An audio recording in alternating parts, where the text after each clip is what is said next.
please don't take any of this lightly. All right. No one wants to get a call to say, hey, they got that C word. And I'm being real with you.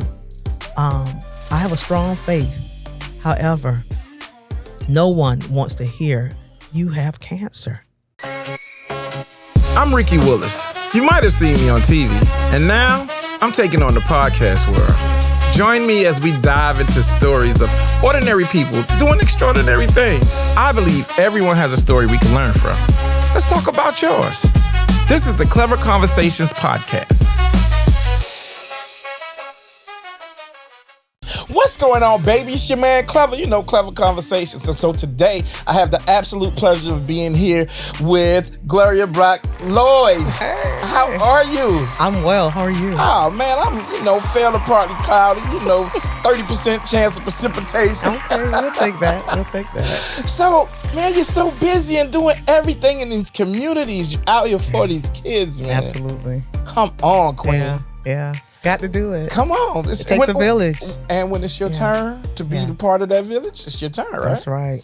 So if I can trouble you to tell the people exactly who Gloria is, just kind of a brief synopsis, and then we kind of get into some stuff. If you could tell the people who you are, that'd be great. Well, thanks for having me, first of all. Thanks for coming. So literally, I'm just, I hate to sound like, the Williams brothers, but I'm a nobody trying to tell everybody about somebody who could really save and perfectly change anybody. Can we say that one more time? I apologize, Queen. Can we just say that one more time for the people in the back? Absolutely. I'm just a nobody trying to tell everybody about somebody who could possibly save and or change anybody. To include our youth. Absolutely. Yeah, we can't leave them out. Right, we can't. So what is it that you're doing these days? So these days I am over at my alma mater that I went to in middle school. Our. Okay. Our alma mater. Right. So I'm there. And it's none other than John W. Hubert Middle School. Baby. On the east side. Of the beautiful city of Savannah, Georgia. And right now, my role is out of classroom. I'm actually a coordinator for our choice programs that we have over at Hubert Middle School that a lot of folks still really don't realize that we have. We're not a choice school, but we are a neighborhood school with a choice program inside of it. Pause. Yeah. For the naked ear and or a person like myself that don't know what choice is, when you said the choice program, what exactly is the choice program? In layman's term, or what you could probably relate to, we call it back then magnet schools. Okay, gotcha. Specialty, it's been changed from magnet schools to specialty schools. I think back in our days, it was majority to minority. Right. And so now it's choice, where you have a choice to go outside of your an option to go outside of your neighborhood school to attend the school, simply because they have certain pathways that interest you. And we have it at the elementary, middle, and high school level in the district. But I am happy to serve as the coordinator over at Hubert Middle School for our choice programs. And also, I am under a grant called the MSAP grant. That's the Magnet School Assistant Program grant that Hubert, Savannah High, and A.B. Williams, which are our feeder elementary and high schools, have to help us get STEM certification through the state of Georgia. And it's a 5-year grant right now. And we're going into year number 5 this coming school year. So hopefully we'll get there.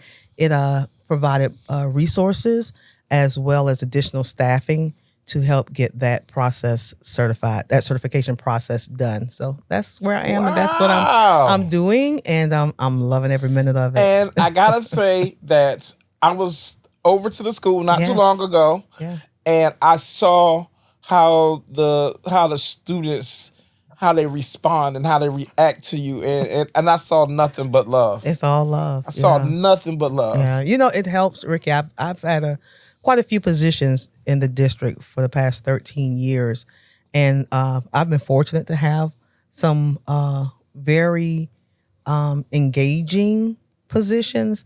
However, I must say that my passion for this one is really, really, I don't want to say genuine because it's always been genuine, but for this one, I guess it's like I didn't need a script.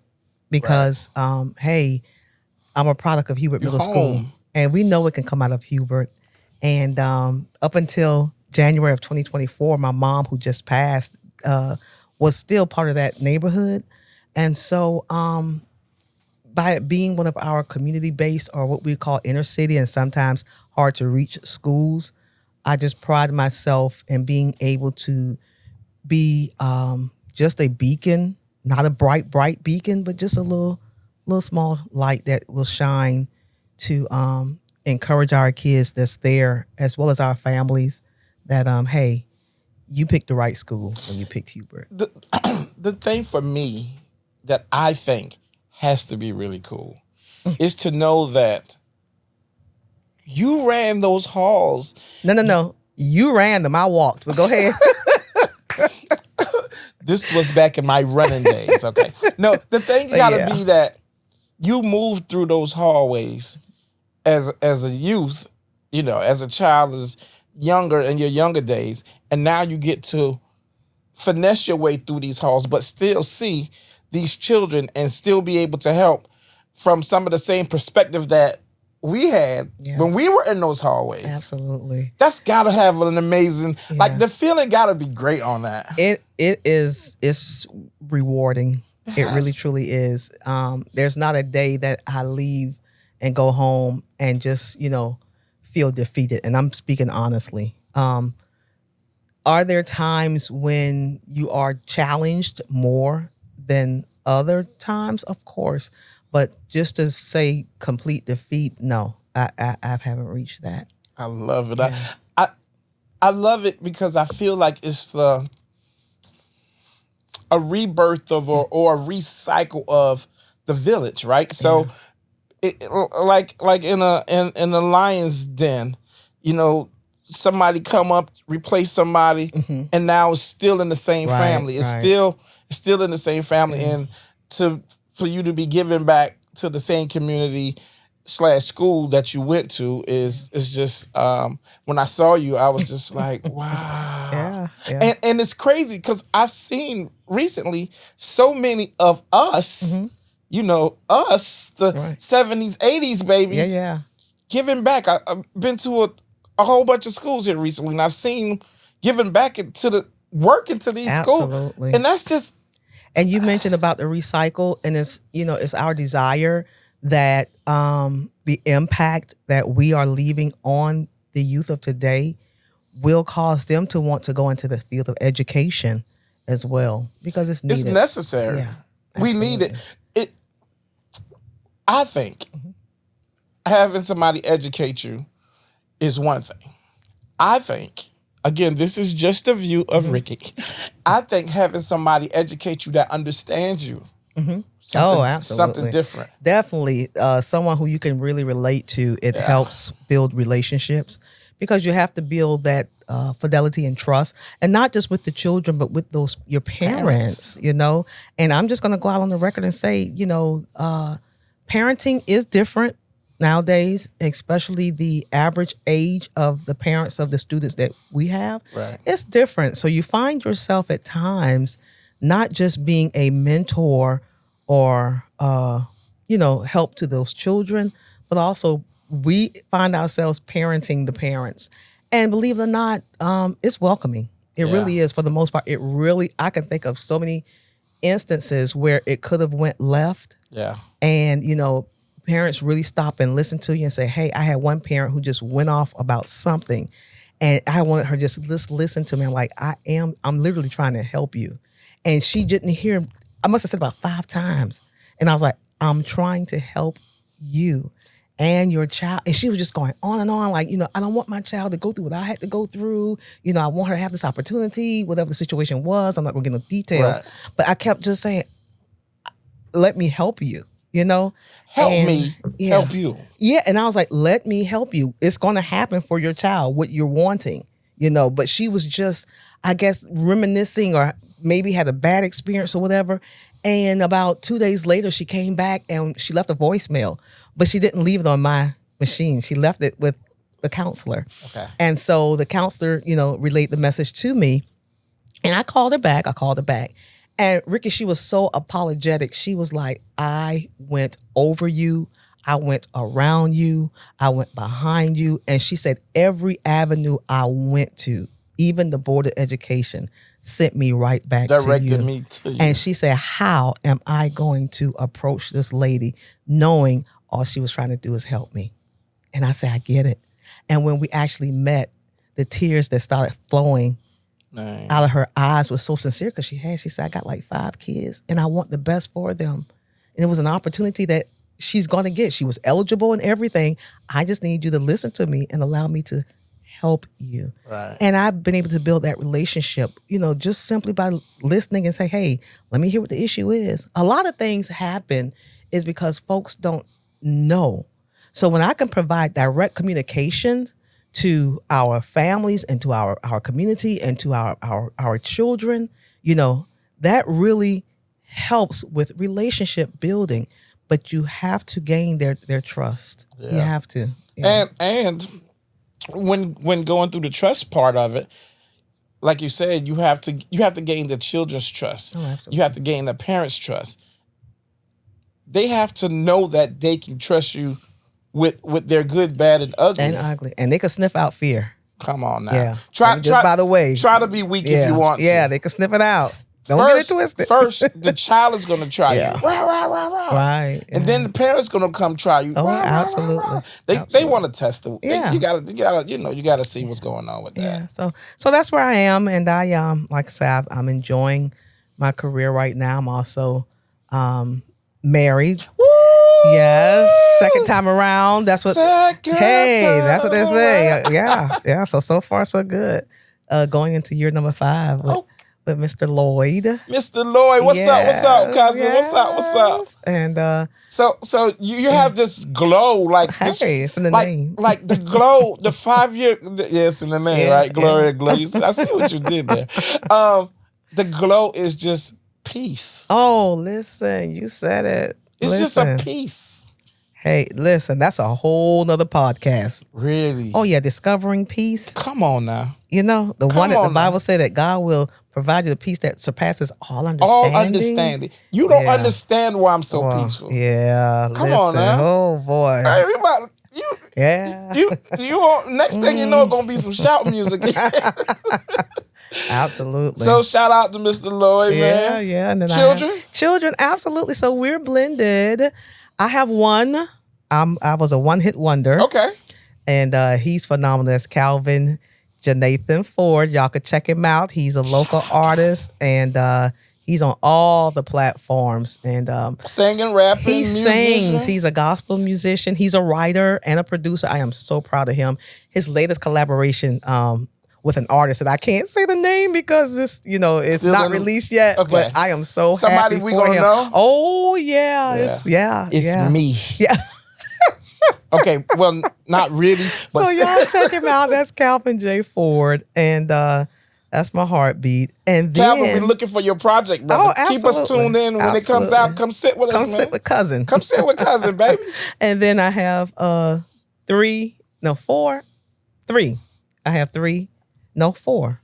Okay. By way of marriage. And the most exciting part is I am a grandmother. Really? Yeah.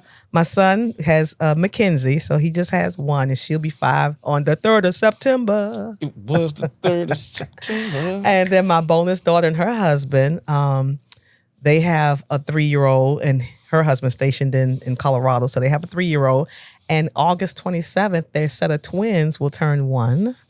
And then one of my bonus sons, he and his wife, and he's in the military as well, their twins will turn 2 in September 11th. So, wow. Yeah, it was like it started out with just Mackenzie, and then boom, because my husband's a twin. Then there's the rest of the blessings So my bonus son and bonus daughter both ended up with a set of fraternal twins, a boy, girl, yeah. So that's where we are, and love it every minute of it. Even got a dog. Really? What's the dog's name? Okay, so the dog's name is Gotti. Gotti. What kind of dog? He's a drooling Rottweiler. So he's probably like 500 pounds. Yeah, and I'm afraid of dogs. Really? But when the Lord blessed me with my Boaz, that was one of these standards I had to look past because that was like, so that's my religion. How old is the dog? So roughly? This one, he is, we just got him because our first one passed away, Creed. Creed was my baby. Creed and I had a love-hate relationship. I didn't go near Creed. Rock when I tell you, I love that dog was brilliant. He really was. And so we lost him in June of last year, and we acquired Gotti by way of a rescue center in Sylvania, Georgia. Okay. Yeah, so he's a rescue dog. And how old? He's 1.5.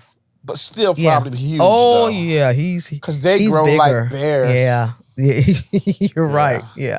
And so that's where I am and just enjoying in life. So how the dog life? It's kind of new to me because Swan has her first dog. This is my third, but we got Miss Mocha, who is a Staffordshire Terrier. Okay. She'll be 3 next month. Oh, you got one of the loud ones. Not at all. Really? Gosh. Not at all. Oh, that's loud. Great. And we sent her to school, so she training. You can, awesome. I could tell her to give you 5, that kind of stuff. So only you.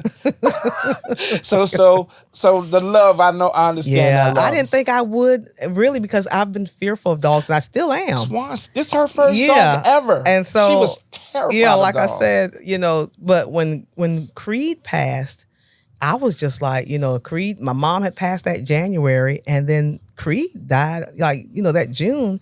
And I'm like, oh my gosh, the dog is dead. And I'm like, why am I crying? Like, I literally, y'all, listen. And that day is when I have a different level of respect for pet lovers and true owners. Because listen, now when a person, show their emotion, I think Sherry Shepherd was sharing, I think her dog was they had to put her dog to sleep. I was looking at her show recently. And the emotion that she displayed, man, that was real. That's real. So much love and respect for the pet owners, pet lovers. I love Miss Mocha something off. Yeah. When we got her, she was probably about the size of that bottle. Oh, wow. She was like 4 weeks old when we got her. How about that? And she couldn't even get up the steps now. Oh, gosh. 55 pounds. Oh, goodness. Yeah, that's a nice size. Oh, that's what's up. So you was talking about your son being an artist. Mm-hmm. And I'm not surprised at that because you are from a musical side of the family. Yeah. You want to talk a little bit about who's doing what with that? Let's talk a little bit about that. Well, of course, my oldest brother, and he's gone on to glory, but he was a phenomenal guitar player here, and that's none other than Bobby Shaft. Mason. He had this. Yeah. He had a double neck guitar, so it's in the blood. And then my mom, of course, was a local musician, evangelist. Willie Bell Brack, and our dad, Joe Brack Sr., is actually housed in the Ralph Mark Gilbert Civil Rights Museum as the Pause. Say that. Could you say that? Absolutely. We talking about quality history. Yeah. Could you say that one more time? Absolutely. So my father, the late Joseph Brack Sr., is on the wall of the Ralph Mark Gilbert Civil Rights Museum in the area for gospel music, Savannah, local gospel music in Savannah. So they have like a little area in the Ralph Mark Gilbert Civil Rights Museum. And a few years ago, one of my students, this was back when Schumann was in middle school, they were going on a field trip. And he was one of the challenging kids. And I gave him an assignment. I said, you're not going to embarrass this teacher. You're not going to embarrass the school. So I gave him 2 names. I gave him Eugene Gadsden, and I forget the other name who I knew was in the museum. And I said, when you come back with this index card, I want you to tell me what you've, found out about these individuals. And to my surprise, not only did he tell me about those 2 individuals, he said, I saw your dad. And I was like, you know what? My dad is in the museum. And so I rewarded him with a little gift card and saying, hey, learning your history has its rewards. That's cool. So Dad's down there in the Gospel Music Hall of Fame for Savannah Gospel Music Hall of Fame. So visit the Ralph Mark Gilbert Civil Rights Museum and, like you say, learn the history. So back to the music in the family. And then, of course, my brother, Eric, he's the second, well, he's the oldest now that's living. Eric has been, he's played for a lot of churches, weddings, If And you that's in Joseph music Eric in Savannah, Brack, the maestro Eric B. You know Eric Brack. Yeah. So, and then the crooner of the family is really the baby boy who really didn't tap into his singing until unfortunately after Dad died in 2009, and that's he's actually Junior, Joe Brack Jr. That's my sugar bear. He's gonna kill me for that, but yeah. Say it again. If he gonna get you, you gotta say sugar it. bear. What up, cousin? And so JJ, yeah, he's the crooner. He's the Luther Vandross. Listen, I mean, just oh my gosh. So me and Swan went out to dinner, and we went to Ruth Chris, and I hear somebody singing. Then I see somebody playing this grand piano. I'm like, these brothers are taking over. Yeah. They were doing a thing at the Ruth Chris. It's a blessing, yeah. I was like, that's my family. That's right. That's right. Yeah. So with CJ, that's my son, CJ, with him, it's so funny when you gave me the location. 1997, I brought him home right down the street. Really? I did. Yeah, we lived on the street. And my first babysitter was my youngest brother, JJ, because I worked up the street to WJCL, WTGS. I told you I did that for about 14 years. Okay. And so JJ was my first babysitter when I went back to work. And I was working the 7 to 3 shift. And I would get off in the afternoons and see my kid head tilted in the swing, listening to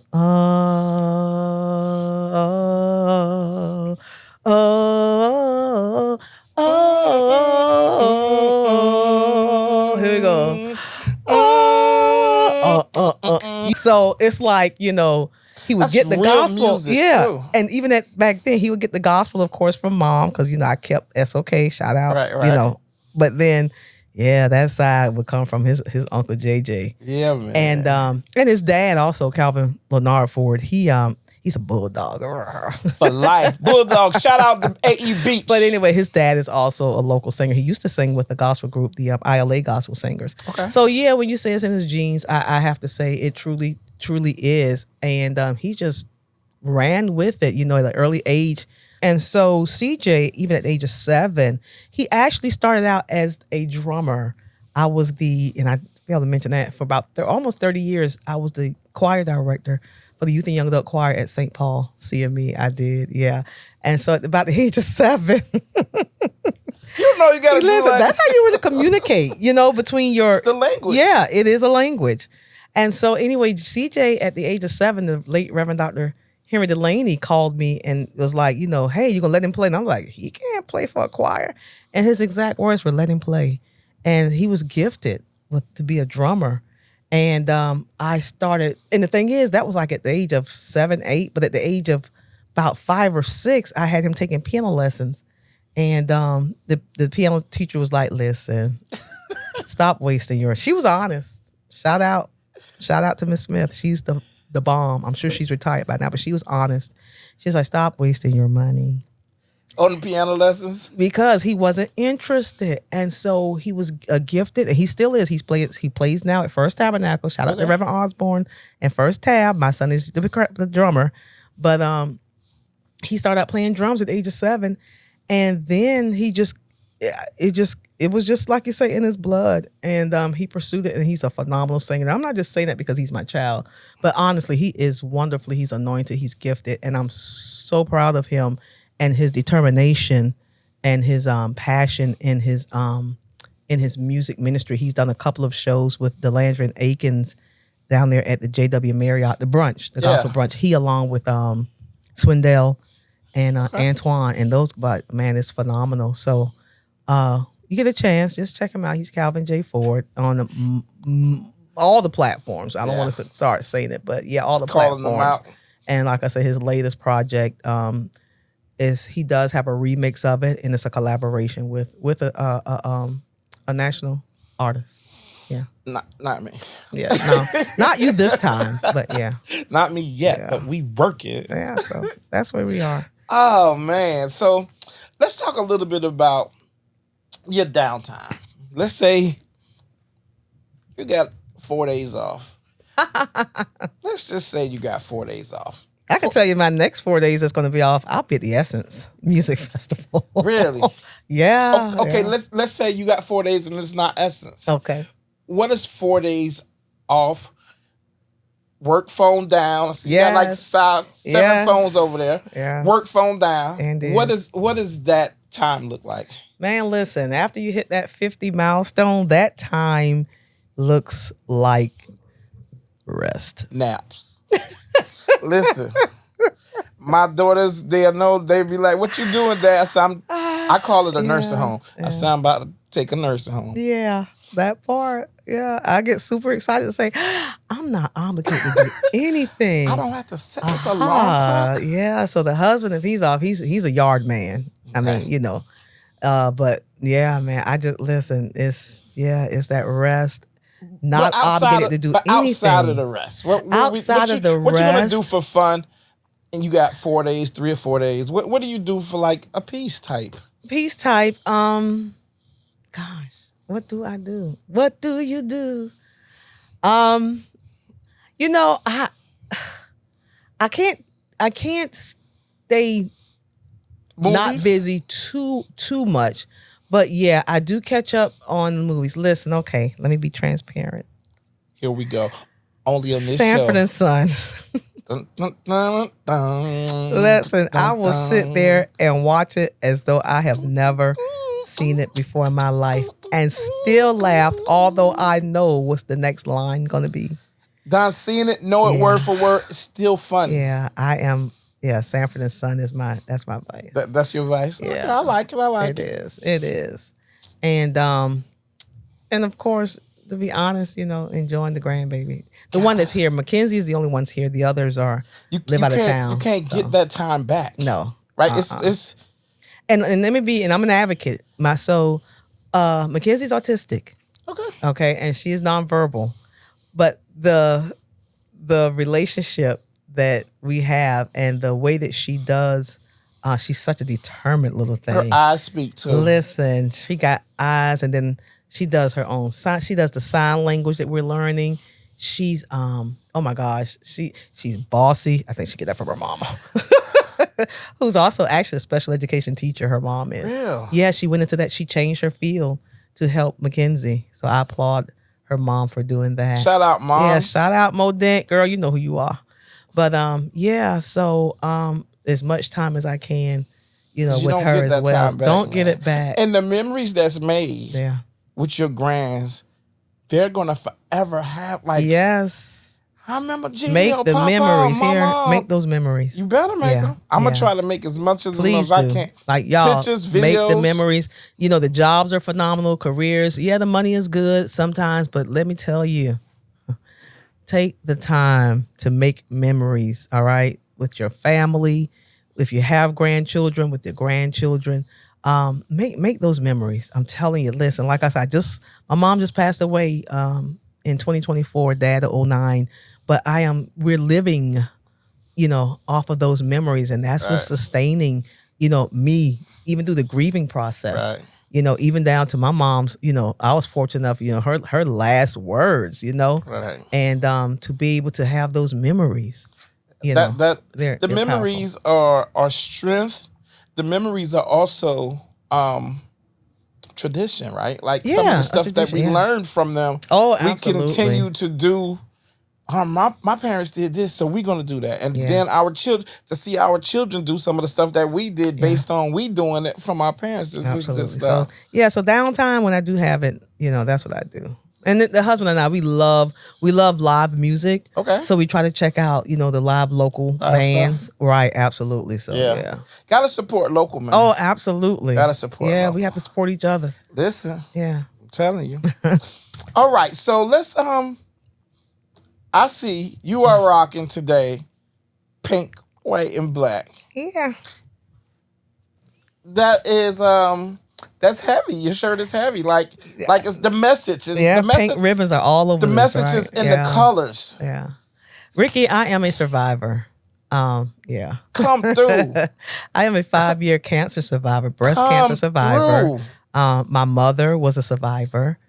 Her sister is We're still all a survivor. survivors. We're not And so, gonna yeah, we're not going to give up. We're not. So my story is simple. I was actually teaching in the classroom when I was diagnosed. I was over at Godly Station. Shout out K8, 7th grade. And my 7th grade, my first class just graduated. So shout out to the class of 2025.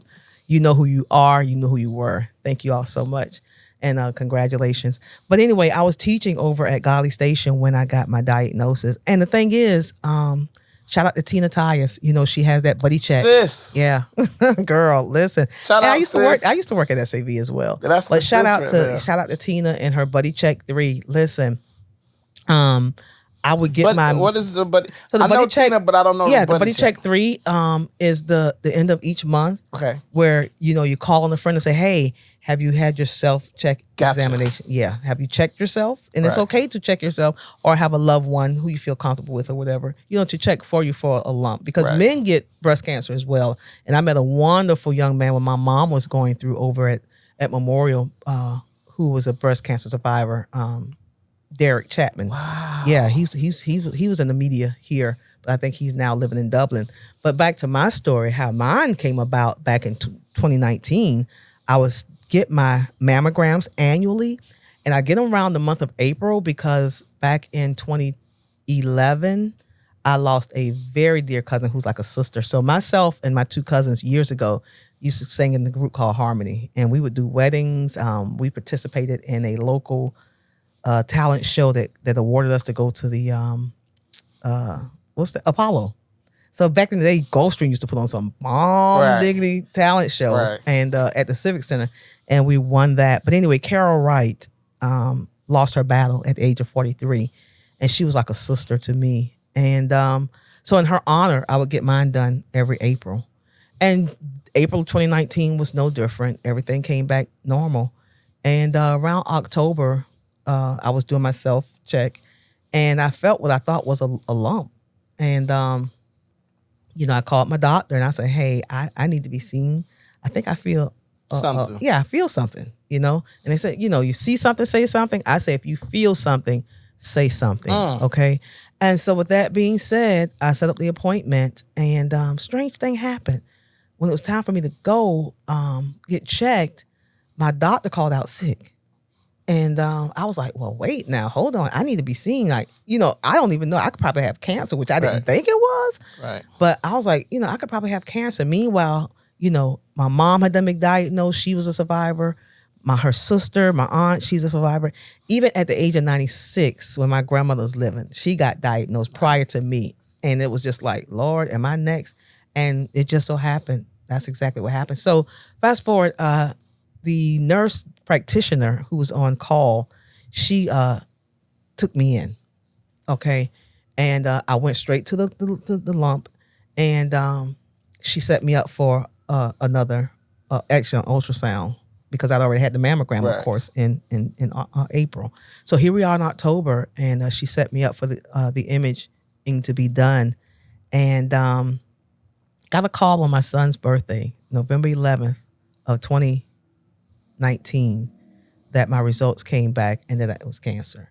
And so it was almost as if, like I said, when my grandmother got diagnosed earlier that year, I was like, Lord, I know they're diagnosing her, but are you talking to me? I don't know why that came upon me, but it did.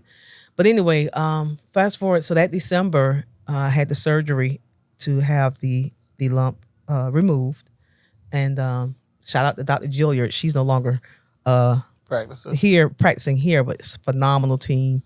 And then had my radiation treatments. I think it was about, I want to say about between 26 and 32 treatments. And I can't compare and contrast because a lot of people are like, oh, you just had radiation. Listen, to God be all the glory for surviving radiation. Please don't take any of this lightly. All right. No one wants to get a call to say, hey, they got that C word. And I'm being real with you. I have a strong faith. However, no one wants to hear you have cancer. That's just, oh my gosh. I don't care how strong your faith is. the human side of you is disturbed. Okay. And now it's not only physical, but it's also emotional and mental now. Absolutely. However, to God be all the glory, and I can't stop thanking him enough, because going through that radiation treatment, man, it does damage physically to your body. And, you wonder like, oh my God, will I ever again, see the normal skin color? Will this come back? Will that come back? Will this happen? Will that happen? But thank God, I can say as of actually last week, when I thought I had a scare in the left breast because I had it in my right, I am still to this day cancer free. And listen, when it was time, let me tell you something. The time that I went through my treatments, guys, it was during the onset of COVID. And so I started out with my godmother going with me, but she was only able to go to my first radiation treatment. After that, I had to go by myself. My husband, no one, because there was a restriction. We're talking March of 2020. Right. Okay. Oh, yeah. Like COVID late February. And right at its peak. Yeah, late February, March. Yeah. And so we couldn't do even when I rung the bell, April 8th, 2020, it was just me, the Father, the Son, and the Holy Spirit. My family was on the outside cheering me on.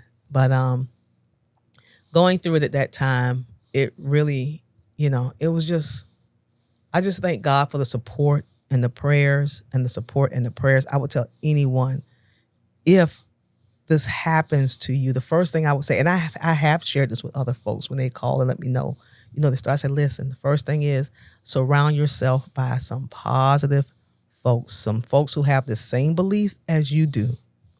Please surround you. You don't need the negativity. I'm not the pity party type person, but you do need some empathy in this process. And I'm fortunate that I had a phenomenal team. Even my kid, I didn't even tell my students, listen. So Tina did my story when I rung the bell. Okay. And a lot of my parents and students saw it then. And I'll never forget, this one kid was like, Miss Brack, you didn't even tell me you had cancer. And I was like, you got enough to worry about trying to get out of 7th grade. I'm not going to put that on you. And I did. And I have to give thanks to my principal at the time, Dr. Troy Brown, who really, really worked around my schedule, and my team who kept the confidentiality. Not that I was ashamed or anything. I really, really was looking out for those kids. Kids have a way, especially at that age, of taking on a lot as far as concern. They may not show that they care, but yeah, it would have troubled them. Yeah. And I did not want my students to know that. Another thing happened during my treatments. I was supposed to conclude them around, I think the end of March. And Ricky, around maybe the end of February, early March, I was having, it wasn't chest pains, but I was having like arm pains is the best I can describe. Sharp? They weren't even sharp, nervy? Ricky. It was almost like muscle spasms. Okay. And so long story short, it would trigger my heart palpitation. And I went to, it would shoot my pressure up, like way up. It'll go up and then it'll come back down. And so to make this long story short, it happened one time in church, and then it happened, at work. And the second time, and I went to ER. I did go to ER. Everything checked out fine. CAT scan, fine. EKG, fine. All this other stuff. So the second time it happened, and I ended up in the emergency room, and they were telling me the same thing.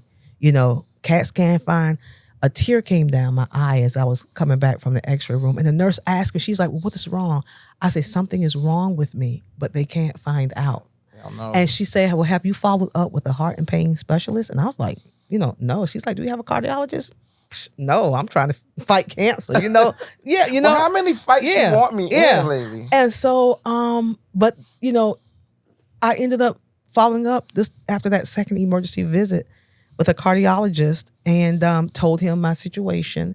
And he said, I'm I'm going to do a catheterization instead of a stress test, because the symptoms I was having, I would have them, if I walk 5 feet or if I'm laying down, So long story short, March 17th, 2020, he did a heart catheterization over at St. Joe's. And Ricky, I had a 99% heart blockage. And I thought was muscle spasms. What, and what so they kind paused of my percentage? 99% heart blockage, artery blockage. Yeah. And so immediately they put a stent in my heart. Who was the doctor? Dr. Elkins. Okay. Gary Elkins. He's a Capricorn. Our days are one day apart. Our birthdays are one day apart. So shout out Dr. Elkins. Shout out Dr. Elkins. Wonderful. And 99%. 99% artery blockage. blockage. I did not. That was the last thing I thought was going to be revealed when we did this catheterization. I was just like, oh, he was going to do, shoot the dialysis, whatever. I know there's nothing there. And because I'm still thinking, because of the pain would come here. And, that age, I got a little arthur in the neck. So I figured, the little arthritis acting up in the neck. And no, dude, it was, I had a 99% heart block. So the times that I was walking around with the kids going from the lunchroom to the classroom, and beating my arm. And they was like, Miss Brack, you okay? And I was like, keep walking. I'm all right. Once again, feel something, say something. Absolutely. So they paused my radiation treatment that put me behind for about maybe 2 weeks.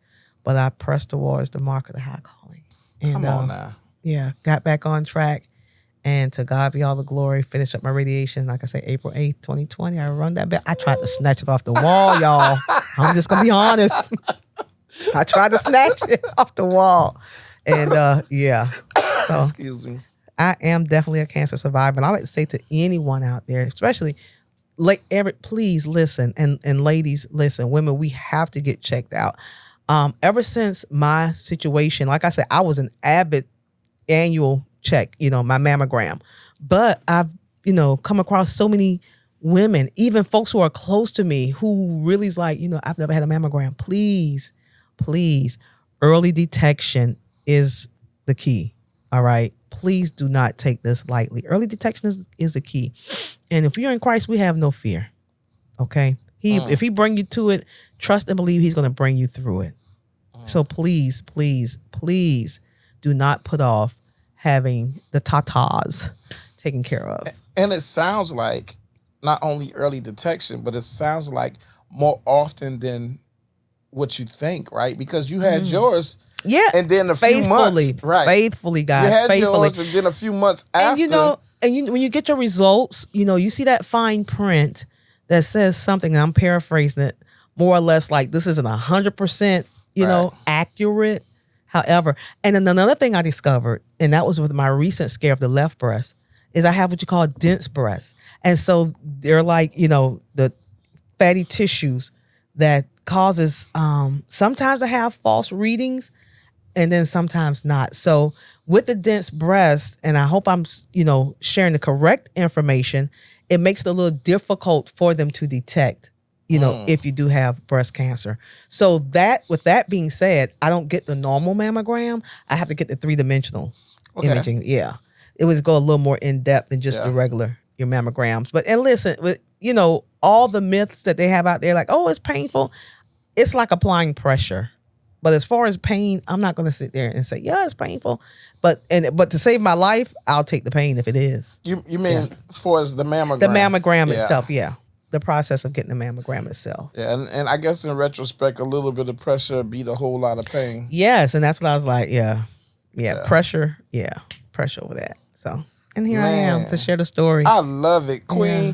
Congratulations on being victorious of that. Yeah. There's so many people out there who have your story, and a lot of them are scared to go. Yeah, don't. A lot of them are young women who just don't know, right? Listen, a lot of like even celebrities. I heard the story with Shanice Wilson. I know she's like, I love your smile. Okay, how she neglected to have hers done, and then when she finally did, she found out but she's a breast cancer survivor as well. So, listen, just do it. Make like a Nike and do it. Yeah. All right. Yeah. And it Definitely. doesn't seem like it shows favoritism on anybody. Oh, no, it doesn't. No. All ages, no matter how much you race, make. age, and, you hear certain things about what causes it. Honestly, I don't know. Am I eating perfectly? Absolutely not. But I don't think I'm that bad, whereas, I was putting cancer into my body. Right. But like I said, when I say, do the self-checks, Buddy Check 3, shout out once again, Tina. Thank you so much. Shout out to Tina. Yeah. Just self-check. Just check yourself. Check yourself. Listen. That's your body. Listen, I'm so grateful, Tina, for you having the Buddy Check because that however, it's a reminder. reminder. It got over the cousin and she was able to check. Sure. And thank God above that she is still here. Yeah. So I'm still here. Listen. And you educating people. Listen, y'all. Listen. I even tell my coworkers when, they having things going on, I say, hey, use me as an example. The mistakes that I made, especially when it came to my health, even more recent, a recent scare I had, 2024, January, about maybe 3 weeks prior to my mom passing away. Ricky, I did not know, y'all, I was diabetic. Really? Yeah, I did not know. And when I was like, listen, I did not know. Of course, with diabetes, some of the symptoms is frequent urination.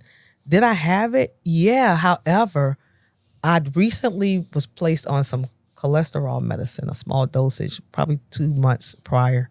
And so, I did the Dr. Google. Right. And the medicine I was on caused overacting bladder. So I just, here I go, assume. Yeah, I was like, oh, okay. No. And, but I could tell you, fast forward, my husband and I, our anniversary is on I got married on my birthday, December 31st. So he's going to forget the birthday or he's going to forget the anniversary. He can't forget both. So I did him a favor by that. And what date was it? It was December 31st, 2020. And it was a Zoom wedding to, It's your birthday. Yeah. Anniversary. Yeah. New Year's Eve. Yeah. Everybody parties with me. Everybody. Whether they want to or not. And it was a Zoom wedding thanks to COVID. Yeah. COVID turned our wedding into a Zoom. We had like 100 folks on the Zoom. Wow. Yeah. How many folks was actual present? Oh, we only 20? Had no, we couldn't. I'm telling you, this was December of 2020. We were only allowed like 8, and your mayor snuck in. I don't know how he was able to do that. That's my brother from another. That's the homie. Shout out to Mayor Van Johnson. Yeah, but this just proves he can get anywhere he want to be. He can. It's the man. So we only could get 8. And so anyway, back to the anniversary, we were celebrating. We normally take a trip. Right. And Chicago is home for my husband, so we did that. And when I got back, I really wasn't feeling well, but I thought I had strep. And did an urgent care visit. And long story short, I didn't have strep. I had something called pharyngitis. But got to work a day before the kids came back that January. And my principal was like, he's not getting the vibes that he normally get from me. And I'm thinking, I'm fine, And so he was like, just take some time off. I'm not getting into your business. He was like, but you just don't look yourself. Right. And as I was going back to my office, another coworker saw me. She's like, Lord, you look terrible. And I'm like, well, it's like, what? Screw you. No, I'm just playing. But no, I really did. I was like, girl, screw you. But anyway, not knowing, y'all, I was really sickly. So I was like, you know what? I was waiting to hear back from a vendor for something that I ordered. And I said, let me just go home. And I took the drive home to Effingham, and the urgent care had given me some, it was a Z-Pack. Right. Okay. And so I was taking the Z-Pack, and the rest of the story is from what I've been told by my family, which was my son, my brother, and my husband. My alarm went off that morning at 5 like it normally did. And my husband said I didn't move. And so he said he kept shoving like, babe, your alarm went off. And he didn't get a response from me. And I was in a diabetic coma. And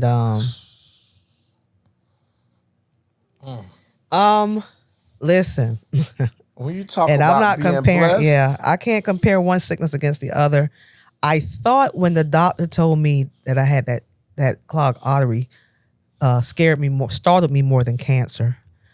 But when my family told me I was unresponsive and that my sugar level was 1,025 when they got me to St. Joseph Hospital. And I was like, what do you mean? Like, I have diabetes. 1,025? And my A1C would not even register.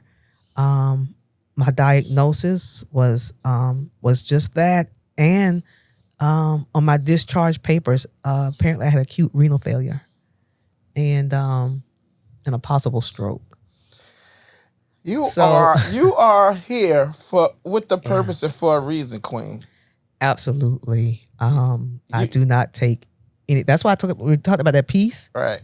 Oh, yeah. That surpasses all understanding. I had to get it.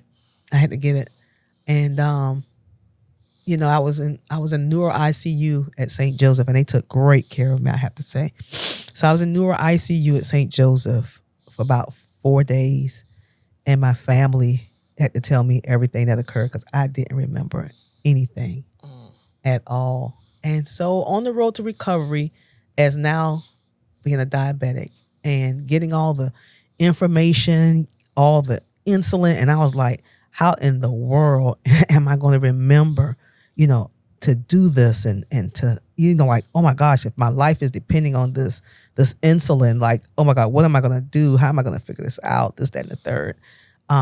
They really did a great job educating me.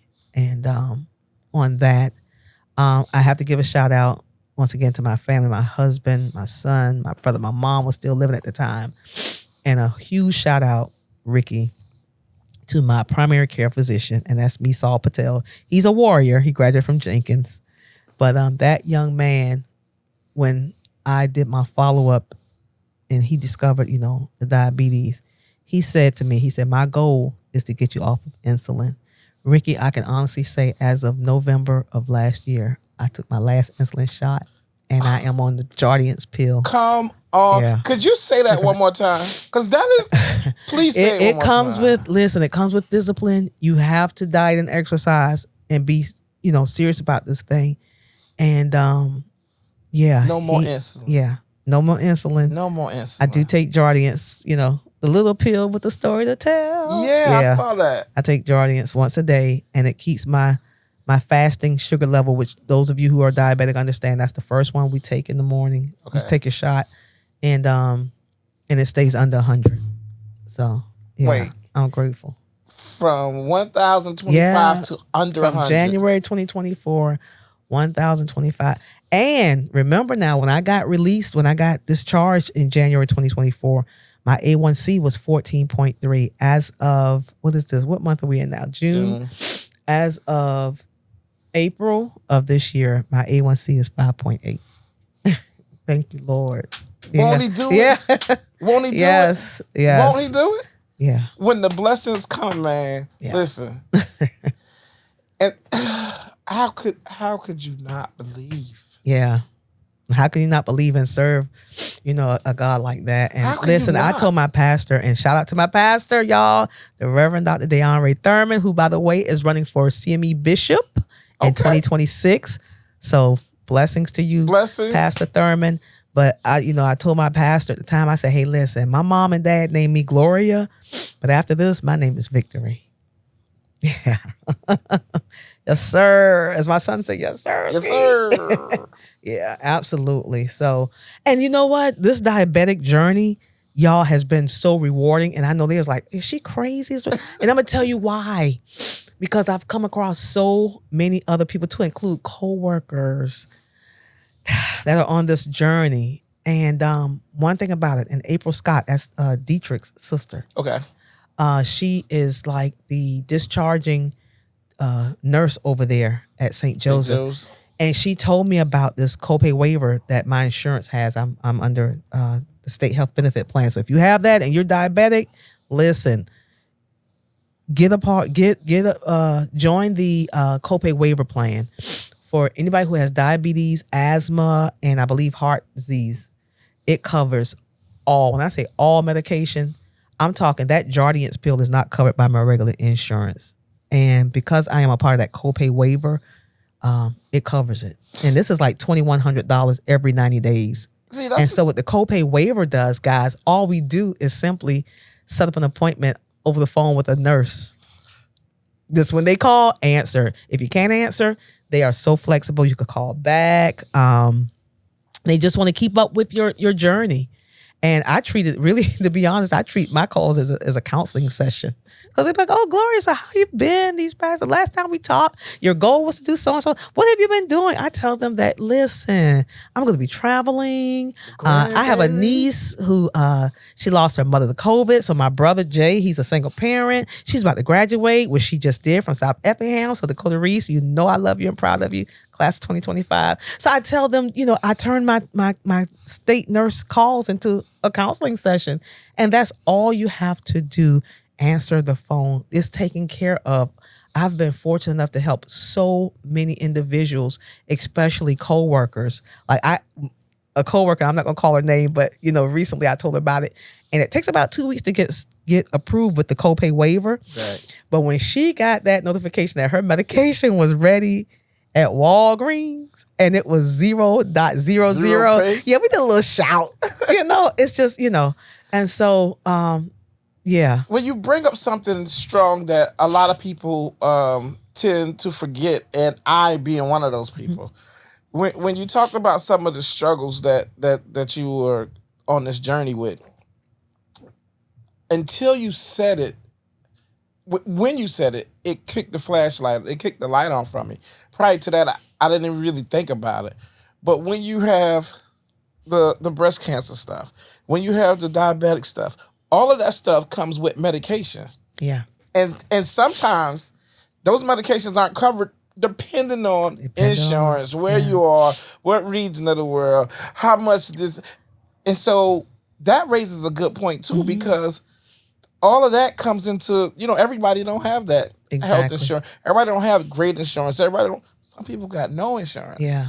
So a lot of times they're not able to get that treatment. So just Gloria, and in situations like that, like I say, you have people like April over there who knows the resources that are out there, even in cases where you don't. And I'm gonna be honest, even when I got stuck with a bill, because my medical bill was woo. But my part of it, it came at a time I was like, oh, I thought I done paid everything. And then like a year later, I get this bill, Right. And, to set you up with those type payment plans, the stuff is out there. So the resources are available. We have to sometimes dig for them, but sometimes we're fortunate enough for folks to just come to us and say, hey, try this. This is available. And then you do it. Call this person. Call this number.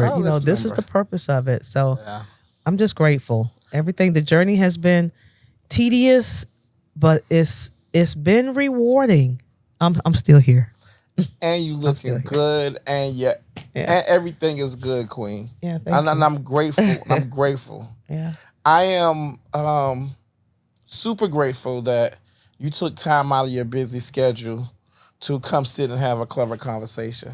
Yes. I don't even know if there's any words that I can say that can tell you how I feel about you coming here and giving so much information to people and enlightening people and helping people. I don't know if it's there. Listen, I tell folks even at work, I'm at a point in my life whereas truly, if I can help somebody, and I really mean that, I'm not in it for the mentioning of my name, all that, if I can help somebody, then my living really won't be in vain. And I don't mind being that person to be able to help. Well, if you could help me, if you could lend me like $200,000-$300,000. Listen, I tell you what, let's get Mike on the line and we could do this thing legally and we go from there. I got you. I know you got me, cuz.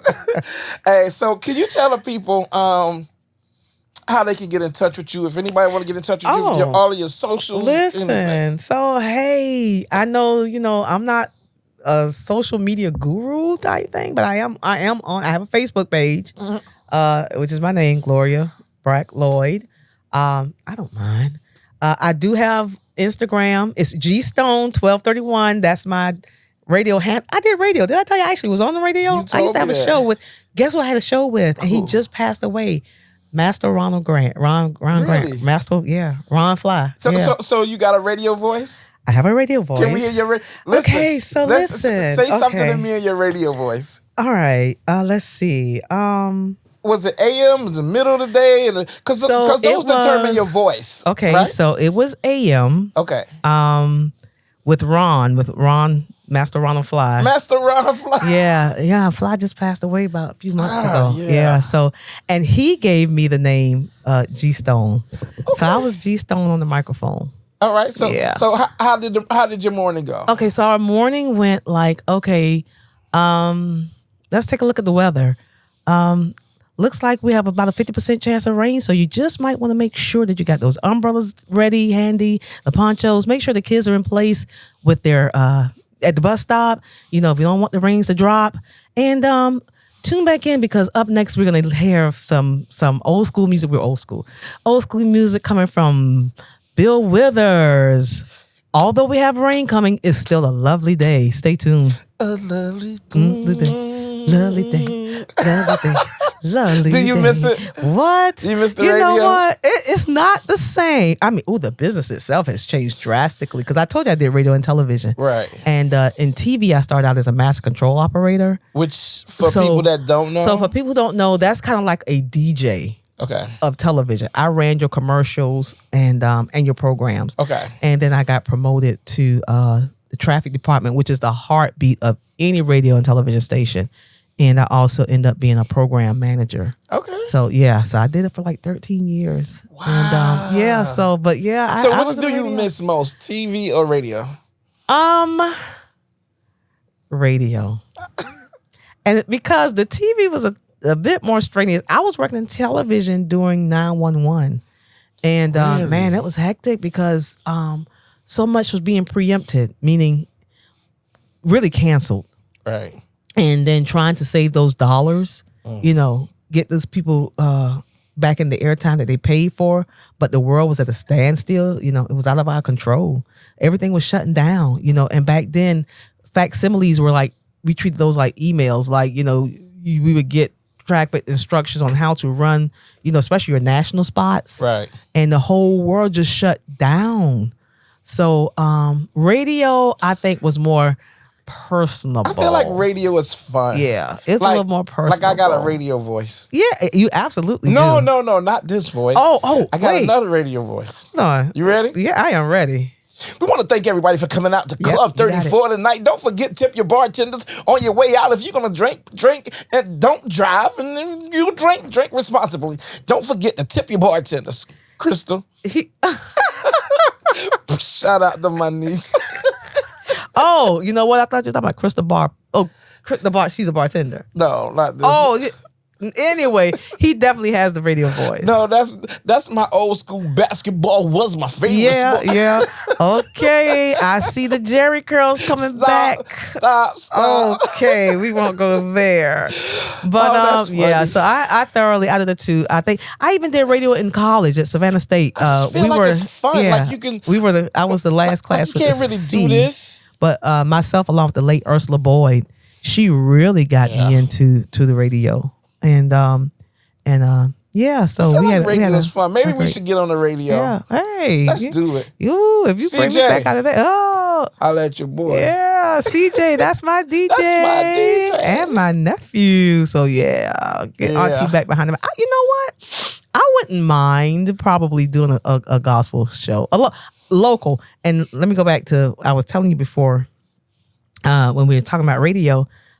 Before I got on the air with Ron with AM 1400, we were actually housed at the Civil Rights Museum right upstairs. Really? Yeah, that's where the radio station was. It was owned by Gilliam Communications. But prior to that, my son, who's now 27, when he was entering into the 4th grade, y'all, everybody knows Larry McDuffie. Of course. Everybody. Larry. So Larry, he announced his retirement the first time because he did it twice. Oh yeah, I'm finna say that happened a couple times. And so his first, and it was serious, retirement. And y'all, Larry McDuffie, along with, and I forget the weatherman, the tall guy who just passed away too from WTOC, Weatherby. Tall guy did weather. Weatherby sounds like the right name. Yeah. So back then they hired me They hired me to replace E. Larry McDuffie. E. Larry McDuffie offered me his chair. Wait. Yeah. Pause.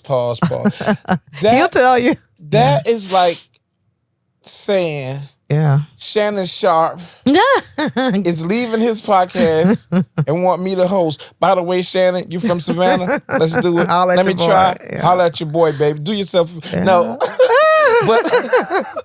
but that's huge. Yeah. It was an honor. It really was an honor. Because quite a few really applied for it, and he approached me, and he and John Weatherby. That's John Weatherby. Yeah. They hired me, and guys, let me tell you, and I could show you the email to this day. Maybe the weekend leading up to when I was supposed to start. Like I said, at the time, my son was entering the 4th grade over at Marsh Point Elementary. And I was wondering, like, because it wasn't a full-time job, of course, you know that. Right. And so I was wondering, like, how am I going to juggle it? Mom and Dad had already, agreed to help me out with my son as far as getting him to school and this, that, and the third. And then, like I said, I was still working over at JCL out here on Abercorn at the time. And I had everything worked out. But my concern really was when my son got home from school, will I have the time to sit? Because I'm that mom that cleans out a book bag, So will I have time to do that? And when I realized that I had to put my son ahead of a chance of a lifetime to replace Eli McDuffie, it was a no-brainer. I sat down, I remember to this day vividly, and sent the email, regretting that I'm going to have to decline this offer. Take back, yeah. I'm gonna have to give it up. I said I thought about my son, and I couldn't put. And even my son, he was just like, "Mama, don't." He's like 10. He's like, "Mom, don't. You could do it. You could do it." And I was like, "CJ, you don't understand now, but you will understand later." And I just couldn't see myself, I was a single parent by then, doing that, and so I regretfully had to rescind on my contract to take over Joy in the Morning with Eli McDuffie. Then at that time of his life, that's the that's the clay when it's starting to mold. And the wonderful thing about Eli, among all the other things everybody know, he accepted it, and he said when I agreed to do it, he was saying to himself, "How in the world is she going to do it?" And so it wasn't nothing that we really publicized. That would have been so cool. Yeah, it wasn't nothing we really publicized. However, he did share with some individuals, because I had a gentleman that come to me one day who I knew I didn't tell him, Right. And he was like, "I heard what you did." He's like, "Do you realize the opportunity you turned down?" He said, "However, your reason behind it surpass whatever." And that's what he said. Yeah. You put your son first, and I did. As should. Yeah. So there you have it. That's my little tidbit of did you know or did you not know? So something. So something. How they say, give me those icebergs where there's like, tell me 3 things about you. One has to be a lie. Right. Yeah. They probably thought that was my lie. People would have thought that was your lie. Yeah, but no, it's the truth. I turned down Eli McDuffie's proposal. All right, as he would say it. So let's say you would accept the proposal. What do you think would be the first song that you play on Joy in the Morning? You mean back then? Now. Oh, now? Yeah. Oh my gosh. What would be the first song I would play? Listen, y'all. It would be, my son has a rendition of I'm a Living Testimony. I would play that. I would play my son's music. Are you singing these days? Am I singing? No. Listen, I told you. You see me though? You see me listen, sliding? My church, St. Paul CME 1601 Barnard Street. But you see me sliding in? I'm not singing. But it's funny you say that, because I did back in, I've been out of it I retired from directing for almost 30 years back in 2020. And this past January, the youth and young adult choir, because I did the women's choir and the men's chorus over there. And the youth and young adult choir was like, "Listen, we'll accept this. However, you owe us a concert, like a farewell concert." And so we had it back in January of this year, and it really was phenomenal. It really was. So shout out to B-Jack, girl. You know who you are, for putting it together, even amongst her losing her mom maybe a couple of weeks prior to the concert, she was, she was focused, and she was like, listen, I need this. As much as me and my mom talked about it, she's like, this is still going to happen. And it happened, and we had a wonderful, wonderful time. The city of Savannah just showed, and Jay Chris came. Chris, he was our what up, host. baby? Yes, he did. And that's the homie, man. And the thing is, it turned out that it was actually like an appreciation for me. You didn't even know. I did. When I tell you, and I'm a hard person to surprise, they surprised me, and it was undoubtedly well deserved. Sometimes it's hard for people who do it selfishly to accept it, that you touch a lot of heart and people, and sometimes people just want to say thank you. And you know what? And oftentimes, and I heard Pastor Rick say this years ago, people don't have to be nice, and when they are nice, they don't have to be nice to you. And so I genuinely thank them from the bottom of my heart for thinking about, seriously, little old me, who just doing what I love doing, and able to bless other people through it, Well, you truly blessed me and taking your time and come chopping it up with your boy. Thank you. Always. Please. Okay. You're welcome anytime. All right. Sounds good. Thank you. So we like to end every episode of Clever Conversation Podcast by saying 2 fingers, 1 love, peace, love.